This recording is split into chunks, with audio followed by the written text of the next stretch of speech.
이탈리아 아크로폴리스의 한 고대 무덤에서 연구자들은 충격적인 광경과 마주했어요. 1500년 전 묻힌 200구가 넘는 시신 사이에서 한 남자를 발견했는데, 이 남자의 팔뚝 끝에는 살과 뼈 대신 날카로운 철제 칼날이 박혀 있었죠. 마취도 없이 팔을 잘라낸 뒤 수십 년간 그 칼을 휘두르며 살았던 흔적이 역력했어요. 이빨은 칼끈을 조이느라 잇몸까지 갈려 있었고, 어깨뼈는 칼을 쓰느라 변형되어 있었거든요. 이게 끝이 아니에요. 스코틀랜드에선 세 사람의 뼈를 꿰매 붙인 뒤 2탄 습지에 절여놓은 인간 직소 퍼즐이 발견됐고, 히말라야의 한 호수 주변엔 800구가 넘는 시신이 아무렇게나 널려 있었죠. 인류 역사상 가장 오래된 식인의 증거부터 12m 깊이 동굴 속 미스터리한 집단 매장까지, 고고학 현장에서 발굴되는 유물들은 우리 조상들이 얼마나 기괴하고 잔혹한 존재였는지 적나라하게 보여주거든요. 지금부터 인간이라는 종이 지구상에서 가장 미친 동물인 이유를, 그 충격적인 증거들을 통해 하나씩 살펴보겠습니다.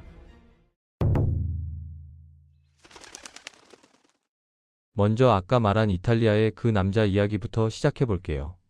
투스 380이라고 불리는 이 중년 남성은 40대에서 50대 사이에 사망한 것으로 추정되는데, 그의 팔뚝 중간 부분이 절단되어 있었어요. 당시엔 마취도 항생제도 진통제도 없었죠. 그냥 뼈톱으로 잘라내는 게 전부였어요. 그런데 더 놀라운 건 그의 팔 절단면에 철제 칼이 부착되어 있었다는 겁니다. 신체 일부를 무기로 대체한 최초의 사례였던 거예요. 1500년 전에 이미 인간이 자신의 몸을 개조해서 무기로 살았다는 사실 자체가 충격적이죠. 이 칼은 단순한 장식품이 아니었어요. 그는 이 칼을 수년간 실전에서 사용했고, 그 증거는 그의 몸 곳곳에 새겨져 있었거든요. 우선 그의 이빨부터 봐야 해요. 거의 잇몸까지 닳아 있었거든요. 칼을 고정하는 끈을 이빨로 물어 조이느라 생긴 흔적이었죠. 한두 번이 아니라 수천 번, 아니 어쩌면 수만 번을 반복했을 겁니다. 어깨뼈도 변형되어 있었어요. 팔을 부자연스러운 각도로 계속 유지하면서 칼을 휘둘렀기 때문이에요. 절단 부위에도 극심한 마찰 흔적이 선명했고요. 이 모든 고통을 감내하면서도 그는 세균 감염과 치아 농양까지 견뎌냈어요. 보통 사람 같으면 진작에 포기했을 텐데 말이죠. 대체 이 사람은 누구였길래 이런 삶을 살았던 걸까요? 그는 게르만족의 일파인 롬바르드족 출신이었어요.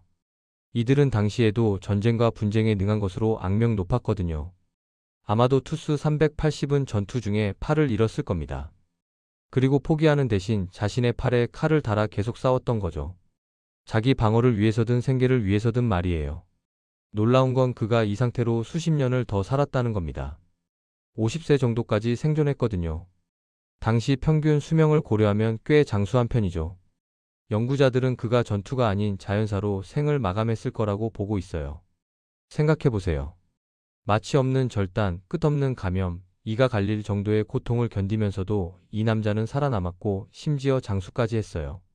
이게 바로 인간이라는 종의 무서운 점이에요. 극한의 고통 앞에서도 적응하고 버티고 결국엔 이겨내는 그 집념 말이죠. 온갖 고통과 감염을 견디며 전장을 누볐던 그에게 칼이 아닌 노안으로 맞이한 죽음은 어쩌면 마지막으로 주어진 작은 보상이었을지도 모르겠네요. 그런데 모든 고대인이 이렇게 조용한 죽음을 맞이한 건 아니에요. 어떤 이들은 훨씬 더 끔찍한 최후를 맞이했거든요. 케냐 투르카나 지역에서 발견된 145만 년 전의 정강이 뼈 하나가 그 증거죠.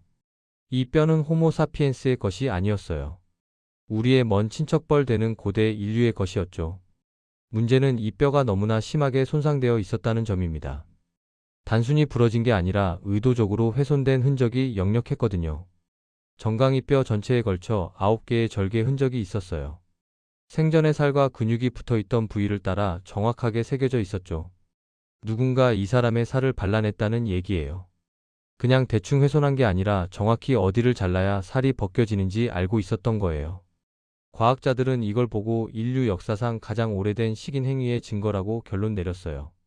그런데 더 섬뜩한 건 우리가 누가 이 사람을 죽이고 먹었는지 모른다는 겁니다.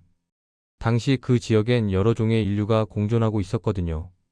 호모 에렉투스, 호모 하빌리스, 그 외 이름도 모르는 종들이 뒤섞여 살았죠.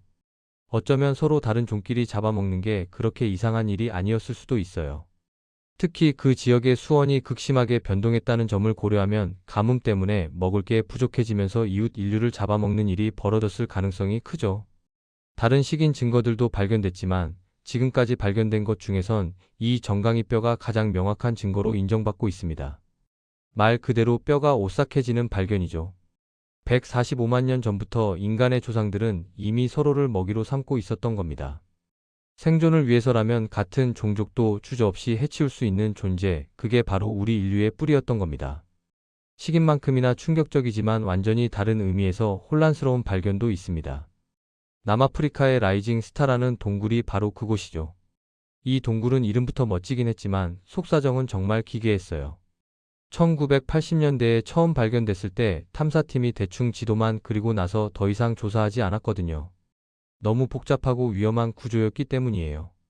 그러다 인류학팀이 다시 조사에 나섰고 우연히 동굴 안에 디날레디 챔버라는 특정 방을 발견했습니다.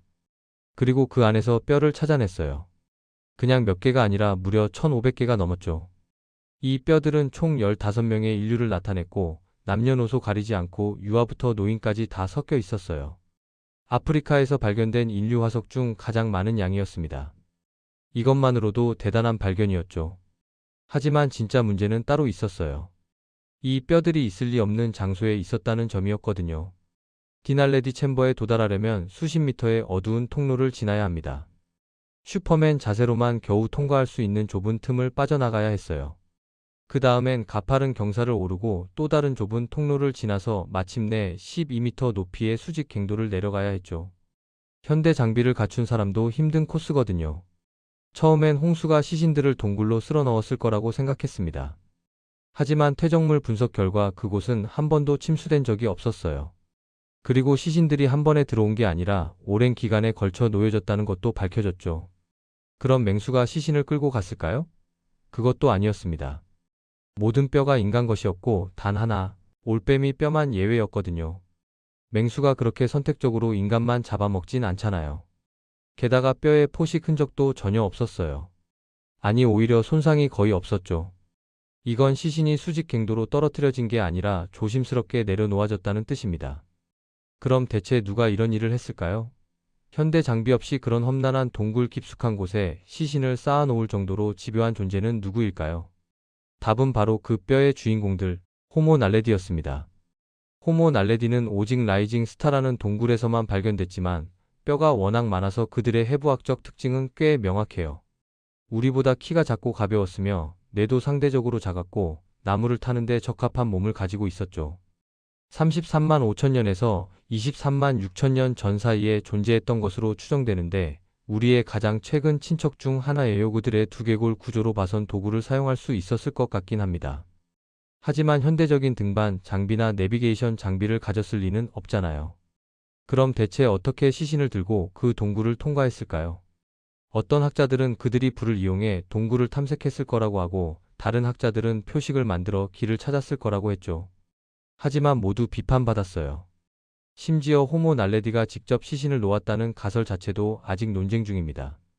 어떤 사람들은 훨씬 후대의 현생 인류가 그 뼈들을 동굴에 묻었을 거라고 주장하는데 솔직히 그게 사실이라면 더 이상하지 않나요? 그런데 여기서 중요한 건 이겁니다. 만약 정말로 호모 날레디가 동료들의 시신을 그 깊은 동굴에 안치했다면 이건 단순한 시신 처리가 아니라 의례적인 매장이었다는 뜻이거든요. 죽은 자를 기리는 의식, 죽음에 대한 개념, 사후 세계에 대한 믿음까지 있었을 수 있다는 거예요. 내가 작고 원시적이라고 여겨졌던 종이 이런 복잡한 사고를 했다는 게 믿기지 않지만 증거는 그렇게 말하고 있습니다. 인간의 의식과 문화가 우리가 생각했던 것보다 훨씬 오래전부터 존재했을지도 모른다는 거죠. 동굴 매장만큼이나 기묘하지만 인도 히말라야 산맥의 한 호수에서 발견된 광경은 차원이 다른 공포예요. 루프쿤드라는 이 얕은 빙하 호수 주변에는 수백 구의 시신이 흩어져 있거든요. 아마 800구가 넘을 겁니다. 이건 일반적인 묘지나 공동묘지가 아니에요. 시신들이 아무렇게나 널려 있었거든요. 마치 수백 명이 이 작은 호수 근처에서 동시에 죽임을 당한 것처럼 보였죠. 그래서 현지인들은 이곳을 미스터리 레이크 혹은 스켈레톤 레이크라고 부릅니다. 이름만 들어도 오싹한 곳이죠. 1940년대 초반에 이 장소가 처음 발견됐을 때 영국 당국은 일본군이 인도를 비밀리에 침공한 건 아닌가 두려워했습니다. 하지만 자세히 조사해보니 이 시신들은 호모 사피엔스 맞긴 한데 훨씬 오래된 것이었죠. 현장에서 나무 유물, 철제 창촉, 가죽 슬리퍼, 반지 같은 물건들이 발견됐거든요. 연구자들은 혼란에 빠졌습니다. 대체 왜 이렇게 많은 사람이 한꺼번에 죽었을까요? 단서는 시신 자체에 있었어요. 호수의 온도와 고도 덕분에 많은 시신이 잘 보존되어 있었고 일부는 살까지 남아 있었거든요. 그리고 그들이 발견한 건 많은 희생자가 모두 같은 방식으로 죽었다는 겁니다. 둥근 물체에 맞아 죽었다는 거죠. 구체적으로는 머리와 상체에 돌이나 큰 얼음 덩어리 같은 게 떨어진 것처럼 보이는 둔기 손상이 공통적으로 나타났어요. 흥미롭게도 인근 마을 사람들에게 물어보니 옛날 전설이 있었습니다. 고대의 왕이 가족과 일행을 데리고 산을 넘다가 거대한 우박 폭풍에 맞아 전멸했다는 이야기였죠. 그래서 연구팀은 결론 내렸어요. 스켈레톤 레이크는 대규모 우박 폭풍의 현장이었고 그것 때문에 수백 명이 목숨을 잃었다는 거죠. 사건이 해결된 것처럼 보였습니다. 하지만 아니었어요. 우박 같은 부상이 공통적이긴 했지만 모든 시신이 둔기 외상으로 죽은 건 아니었거든요. 그리고 더 큰 문제가 있었죠. 나중에 다른 팀이 더 많은 샘플을 검사했더니 죽은 사람들이 한 그룹이 아니라 최소 세 그룹이었고 각각 다른 시기와 지역 출신이었다는 겁니다. 두 그룹은 약 1000년 전에 수십 년 간격을 두고 죽었고 남아시아와 동남아시아 혈통을 보였어요. 그런데 세 번째 그룹은 완전히 예상 밖이었습니다. 그리스 본토와 크레타 섬 출신이었거든요. 게다가 이 그리스 출신들은 그렇게 오래전에 죽은 것도 아니었어요. 고작 200년 전이었죠. 생각해보세요. 히말라야 산맥 깊숙한 곳, 5000m가 넘는 고도의 외딴 호수에서 그리스 사람들이 죽어 있었다는 겁니다. 1000년 간격으로 3번이나 다른 그룹이 같은 장소에서 죽었다는 거고요. 이게 우연일까요? 각 그룹이 어떻게 죽었는지 알면 답할 수 있겠지만 아직 밝혀지지 않았어요. 여전히 미스터리죠. 대부분은 최소한 일부는 우박으로 죽었을 거라고 생각하지만 이 한 외딴 장소에서 3번이나 치명적인 우박 폭풍이 발생했다는 건 너무 황당하잖아요. 게다가 명확한 부상 흔적도 부족하고요. 더 기괴한 건 지금까지 분석된 게 겨우 38구라는 점입니다. 다시 말해 얼마나 많은 그룹이 스켈레톤 레이크의 희생자가 됐는지 알 수 없다는 거죠. 어쩌면 이 호수에는 우리가 모르는 뭔가가 있는지도 몰라요. 종교적인 성지였거나 순례길이었거나 아니면 정말로 저주받은 장소였거나 확실한 건 수백 년에 걸쳐 서로 다른 시대, 서로 다른 대륙에서 온 사람들이 이곳에서 죽었다는 사실입니다. 그리고 그 이유는 여전히 베일에 쌓여 있죠. 미스터리가 항상 가장 섬뜩한 건 아닙니다. 오히려 선의로 만들어진 것이 더 불편하게 느껴질 때도 있거든요. 바로 석고로 덮인 인간 두개골이에요. 1930년대 레반트 지역, 특히 예리코 도시 근처에서 연구자들은 사람 머리를 닮은 무서운 물체를 발견했습니다. 여러 겹이 석고로 감싸져 있었고 조개 껍데기로 눈을 표현하고 페인트를 칠해서 머리카락과 피부를 묘사했죠. 좀 섬뜩하긴 했지만 석고를 뜯어냈을 때보단 아무것도 아니었어요. 그 안에 진짜 머리가 들어 있었거든요. 아니 적어도 머리의 일부가요. 총 20개가 넘는 머리가 발견됐고 연대는 1만 년에서 8,000년 전 사이였습니다. 대부분 성인 남성이었지만 일부는 어린이와 여성도 있었죠. 머리와 석고라는 조합 자체도 충분히 충격적이지만 더 끔찍한 건 모든 턱뼈가 제거되어 있었고 각 머리가 집 밑에 묻혀 있었다는 점이에요. 머리를 보관하기엔 흥미로운 장소죠. 이 때문에 왜 사람들이 이걸 만들었는지 큰 관심을 불러일으켰습니다.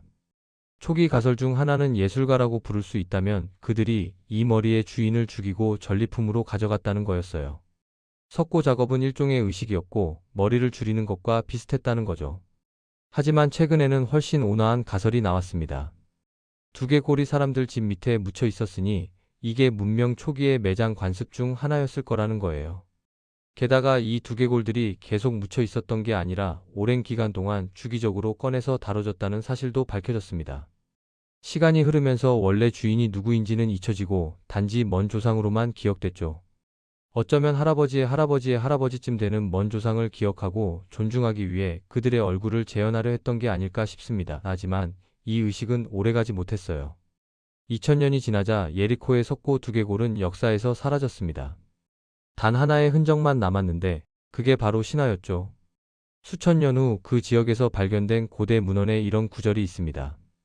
불멸의 존재가 끝에 얻는 것은 무엇인가? 필멸자가 마침내 얻는 것은 무엇인가? 머리에 유약을 부어 두개골 위에 석회를 바르는 것. 조상을 기념하려고 만든 것치곤 꽤 의무하죠. 하지만 어쩌면 이게 진실일지도 몰라요. 결국 우리 모두가 얻는 건 죽음이고 남는 건 뼈뿐이니까요. 그리고 운이 좋다면 누군가 우리를 기억해 줄 겁니다. 섬뜩한 숭배 의식은 그 시절 곳곳에서 벌어지고 있었던 것 같습니다. 그리고 훨씬 더 끔찍한 사례가 있거든요.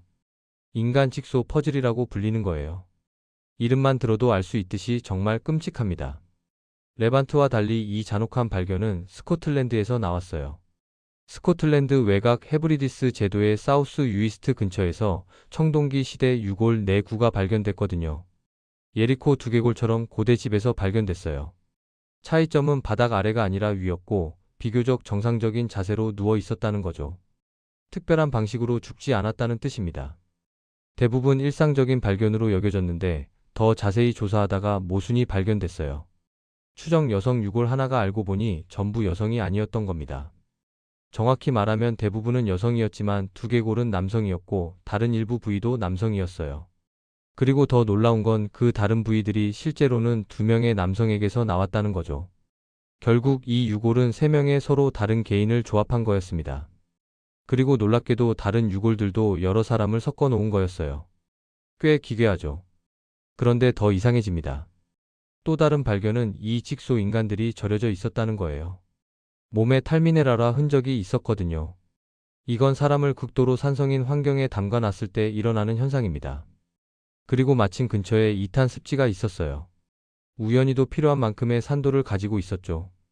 그래서 시신들이 꽤 오랫동안 이탄 습지에 있었을 거라는 생각이 들었습니다. 하지만 앞서 언급했듯이 그들은 습지에서 발견된 게 아니라 집에서 발견됐거든요. 더 많은 질문만 생겼죠.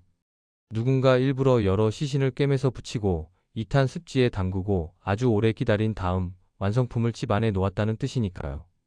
그리고 방사성 탄소 연대 측정 결과 시신들이 건물보다 수백 년 더 오래됐다는 게 밝혀졌습니다. 이게 다 무슨 의미일까요? 연구자들에 따르면 가장 가능성 높은 답은 이게 극단적인 형태의 조상 숭배였다는 겁니다. 스코틀랜드의 한 청동기 시대 공동체가 수백 년 동안 죽은 친척들을 지상에 보관했고 직소 퍼즐처럼 뒤엉켜 있었으며 시간이 지나면서 계속 전승하고 추가했다는 거죠. 다시 말해 사람이 죽으면 더 많은 시신이 추가됐다는 거예요. 물론 또 다른 더 음울한 가능성도 있습니다. 이게 조상 숭배의 예가 아니라 전리품이었을 거라는 거죠. 하지만 들인 노력을 고려하면 대부분은 그렇지 않을 거라고 봅니다. 생각해보세요.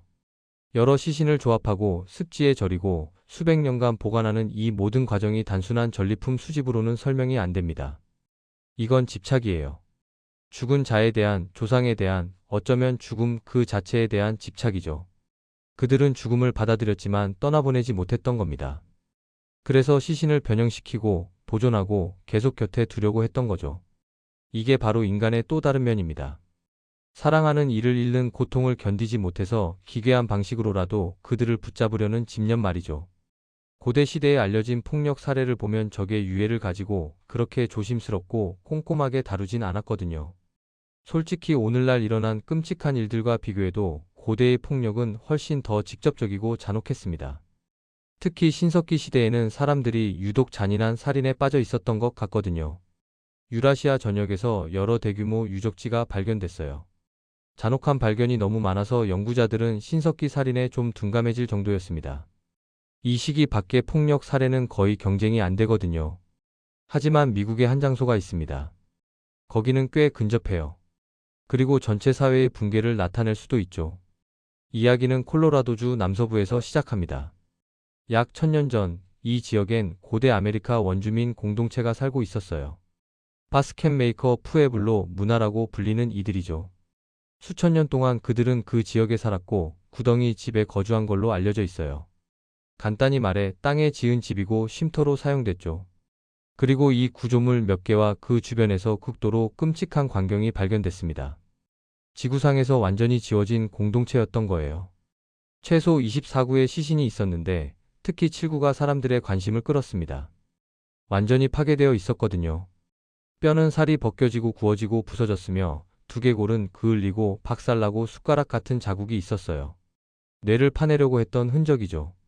대규모 식인 잔치가 벌어졌다는 증거였습니다. 이건 단순한 공격이 아니었어요. 현장이 버려졌을 뿐만 아니라 모독되었기 때문이죠. 거기 살던 사람들이 공격당하고 죽임당하고 자기 집 안에서 잡아먹힌 거예요. 시신 외에도 피 묻은 도구와 조리 냄비가 있었습니다. 그들이 저녁을 만들던 바로 그 냄비에서 요리됐을 수도 있다는 거죠. 시긴을 저지른 사람들은 죽은 자에 대한 양심의 가책이나 동정심이 전혀 없었던 것 같아요. 가장 최악의 발견은 구덩이 집 화덕의 차가운 재 속에서 나온 인간 배설물이었습니다. 공격자 중 한 명이 끔찍한 사건이 벌어진 후 일부러 집을 더럽혔다는 뜻이에요. 화덕이 이 문화에서 핵심적인 부분이었다는 걸 고려하면 이 행위는 궁극적인 모욕이었죠. 모든 게 너무 잔혹해서 처음엔 발견에 대한 반발도 있었습니다. 외국 문화가 침략했을 거라거나 시신이 실제로 식인당한 게 아니라 다른 원인으로 손상됐을 거라는 주장이었죠. 하지만 불행히도 이건 희망적 사고였습니다. 결정적인 증거가 등장했거든요. 바로 대변 자체였어요. 테스트 후 과학자들은 마이오글로빈의 존재를 발견했습니다. 마이오글로빈은 근육 조직에만 존재하는 특수 단백질이에요. 그것도 인간의 마이오글로빈이었죠. 이건 누군가의 살코기를 먹지 않는 한 대변에 나타나지 않습니다. 내장이나 혈관에는 없거든요. 게다가 화덕에 배설한 사람은 심각한 식인종이었을 게 틀림없습니다. 그 지역에서 알려진 다른 대변과 달리 이건 온통 마이오글로빈이었거든요. 배변하기 12시간 전에 인간만 먹었다는 뜻이에요. 채소도 과일도 없이 순수하게 인간만요. 이 사람은 12시간 동안 인간 살코기만 먹었습니다. 아침에 일어나서 사람을 먹고 점심에 사람을 먹고 저녁에도 사람을 먹었다는 거예요. 생존을 위한 식인이 아니라 즐긴 겁니다. 그리고 마지막으로 화덕에 배설함으로써 희생자들에게 최후의 모욕을 가한 거죠. 계획적이고 악의적인 행위였습니다. 단순히 배가 고파서 한 행동이 아니라 복수심과 증오심이 가득한 행동이었던 거예요. 하지만 이 사례가 그 지역에서 가장 잔혹한 건 맞지만 더 큰 퍼즐의 한 조각일 뿐입니다. 연구자들이 알아챈 건 이 문화가 원래는 꽤 평화로웠다가 갑자기 서로를 죽이고 잡아먹기 시작했다는 거예요. 다른 신석기 문화에서 본 것과 비슷하죠. 실제로 알려진 고대 문화 중 식인과 폭력 비율이 가장 높은 곳 중 하나입니다. 한 연구는 식인 흔적이 있는 72개 유적지를 발견했고 그중 38개가 확정적이었습니다. 게다가 879의 유골을 분석한 또 다른 연구는 8% 이상이 식인 흔적을 가지고 있었고 폭력 비율은 더 높았다고 밝혔습니다. 이 끔찍한 폭력 사건이 갑자기 튀어나왔기 때문에 많은 사람이 왜 그랬을지 궁금해했습니다. 논쟁은 여전하지만 가장 유력한 설명은 두 가지 중요한 우연의 일치입니다. 첫째는 약 850년 전 이 문화의 심장이었던 차코 시스템이 미스터리하게 붕괴했다는 거예요. 두 번째는 풍부한 비가 내린 시기 이후 심각한 가뭄이 땅을 강타했다는 겁니다. 이 모든 걸 합치면 가뭄 때문에 황폐해진 땅, 무너지는 사회, 그리고 생존을 위해 서로를 공격하던 사람들의 마지막 날을 반영한다는 결론이 나옵니다.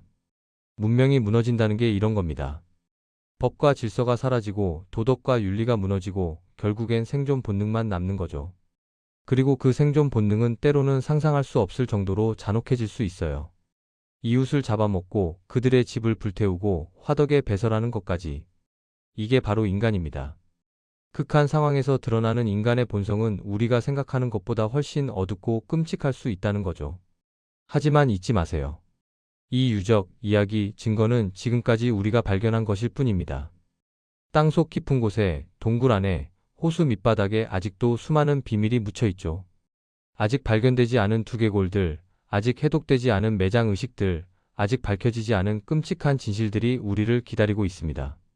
그리고 언젠가 누군가 그것들을 발견할 거예요. 그때 우리는 또 한 번 깨닫게 될 겁니다. 인간이라는 종이 얼마나 놀랍고 동시에 얼마나 끔찍한 존재인지를요. 역사는 끝나지 않았습니다. 다음 발견이, 다음 진실이 당신을 기다리고 있죠. 다음 이야기가 궁금하시다면 구독과 좋아요 부탁드립니다.